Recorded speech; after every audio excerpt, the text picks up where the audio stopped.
Hey guys, this is Nemesis Prime. I'm here to do my Blur review for Xbox 360. Llama's not here because he hasn't played the game, and we do individual reviews for whoever does play a certain game. This is Blur. I have it right here. I don't know if you guys can see that. The game is great. I gotta say that a lot of people pretty much didn't really try it out because they tried Split Second, and Split Second came out before, so a lot of people got stuck with that game and didn't really try out Blur. Me and my friends, we tried out Blur. It was a lot of fun. Definitely gotta try it out. When I picked up the game, I got a day one advantage. Here it is right here. See, all you get is pretty much a car and some double XP. Nothing really big deal or anything like that. But it was nice though. You know, it helped out for at least a little bit. Um, I want to talk about the single player. The single player is pretty short. There's not really much of a story. Basically, you just go in and you are a new up and coming racer, and you have to defeat 10 racers, and each one has 6 races under their belt. So you have to beat the 6 races, do certain demands for the racers until you can play them one-on-one, and then after that, then you beat them, you get to keep their car, and then you can use their car on multiplayer, which is kind of a better incentive to do the single player first. Try to do the single player first, get a hang of it, get their cars, and then a multiplayer, you know, go for it, because multiplayer is a lot harder. I gotta tell you right now, it is a lot harder. The single player is not just racing. There's also checkpoints where you're by yourself. You have to collect stopwatches to add an extra second on your time. Nitro boosts to basically go faster, and you have to beat the clock at I think it was 20 seconds or below. So you could get 5 lights, which is basically first place. There's also destruction, which is just you by yourself, and the computer puts random cars driving in front of you, and what you do is you shoot them and they explode, and when they explode they add points and time onto your time, so that way you can also try to get first place or second place. Once you beat the game, it's kind of anticlimactic, I gotta tell you. Nothing really happens, no credits, nothing super exciting. So, and it's pretty quick. Once you sit down, you can get through the races pretty fast. Multiplayer is a lot of fun. There's so many different types of racing, I can't really explain a lot. I know there's 2 to 10 player racing, 2 to 20 player racing, Motor Mash, which is basically a big ring and everybody just goes to hell on each other. There's also a racing where there's no power-ups, it's just straight up racing, basically straight up skills, that's it. There's a whole bunch more, I really can't recall them off the top of my head. The multiplayer, I play with a couple friends of mine, and like I said before, it's a lot harder, and it is definitely a lot harder. When you're racing, you have to watch out for other people. When they purposely will crash into you, purposely try to spin you out. The computer doesn't do this, but obviously people figure out a way to be assholes. So in the end, it's still a lot of fun, and you get a very good sense of satisfaction once you get first, or at least second or third place, top 3, because you're just going through hell. A lot of people say that it's just Mario Kart, but to be honest, it is a lot better.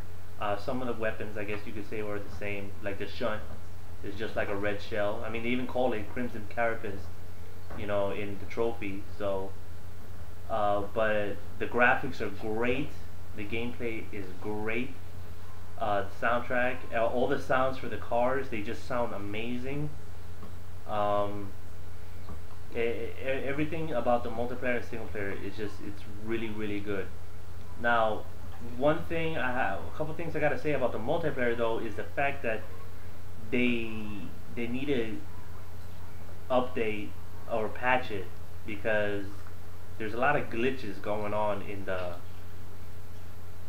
multiplayer. A lot of times when you go in for your menu screen to pick whatever racetrack you're gonna go on, you got two choices, and whoever votes the most, on one choice gets it.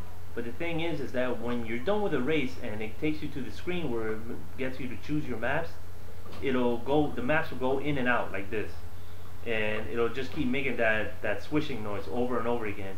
After a couple times, then the maps will show up. It doesn't really affect gameplay much, but it's kind of annoying after a while. Another thing is when you're actually playing. Now this, I gotta say, is a little annoying. When you're driving, sometimes you will notice other people, their cars pop like in and out. Like they'll be racing next to you on your right, and then they'll disappear, and then they'll reappear on your left and disappear, and reappear above you in the sky, and disappear and reappear.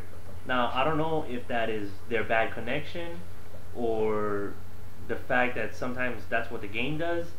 I really don't know, because it happens. I see at least one person do that in almost every race. So I don't really know. Another thing that they really need to fix that does affect gameplay is the resets.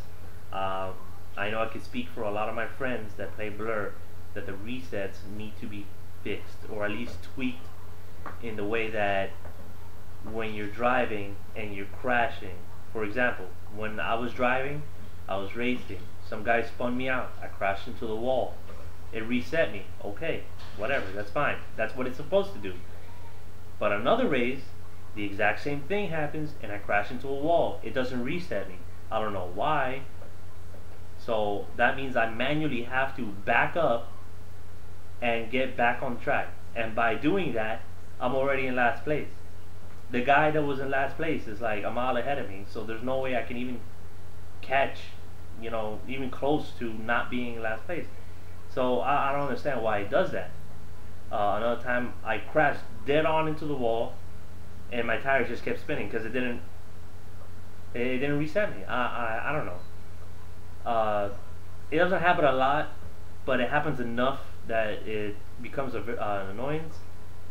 A lot of times when I'm playing with my friends, I can hear them, oh man, it didn't reset me, this is not cool. So they haven't announced any patches, they haven't even announced any DLC, which I gotta say is kind of, I don't know, doesn't really make me too happy. I kind of wish I would hear some DLC, maybe some cars. New maps doesn't really entice me because they have already a lot of maps. New cars would be nice. New mods would be nice. And one more thing, the multiplayer has up to 50 levels that you could go up to, just like Modern Warfare, and then you can prestige, but in this one it's called legend. You can legend, and you will go into one again and start all over again. I don't know about some of you, that's your thing. For me, it's not my thing. I did that in Call of Duty 4. I didn't do it in Modern Warfare 2. I don't know, it's whatever. So, but pretty much, it's a very good game. You gotta buy it. I would say, if you're on the ropes about it, try to get the multiplayer demo, because they brought it back up. Play that for a little bit, try it out, and let me tell you, once you try that, you will want to get it. And but I have to say that it's a definite buy, and to enjoy yourself with this game, and don't get mad like some people that I know. So alright, this is my Blur review, and I will see you guys later for the Transformers review. And alright, bye.